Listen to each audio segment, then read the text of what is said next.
Hi friends, welcome to loser trader zone. இந்த வீடியோவில் நம்ம என்ன பார்க்க போகிறோன்னா, ஜனவரி 6 இன்றைக்கி நான் எடுத்த இன்ட்ராடே அப்புறம் என்னோடய பொசிஷன் ட்ரேடரோட கரண்ட் சுச்சுவேஷன் தான்.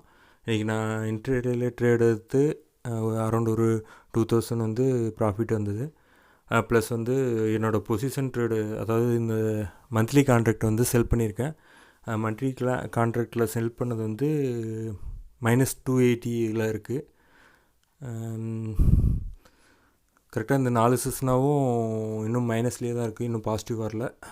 பார்ப்போம் ஃப்ரெண்ட்ஸ், இன்னொரு 10-20 டேஸ். நான் இந்த அளவுக்கு ஒரு ரிஜெக்ஷன் 24,400க்கு மேலே போகும்போது தான் வரும் அப்படின்னு நினச்சேன். பட்டு 24,200லேயே இந்த அளவுக்கு ரிஜெக்ஷன் வந்துடுச்சு. அதனால தான் பிஇயில் கொஞ்சம் ஹோல்ட் பண்ணி வச்சுருந்தேன். பிஇயில் நான் எடுத்த பொசிஷன் ஒரு 300-350 வரும்போது க்ளோஸ் பண்ணலான்னு இருந்தேன். பட்டு 450 வரையும் போயிட்டு திரும்பி இப்போ 850 வந்துடுச்சு. சரி, பார்ப்போம் ஃப்ரெண்ட்ஸ். நம்மளுக்கு டைம் இருக்குது, அதனால் பொறுமையாக பார்ப்போம். பாய்.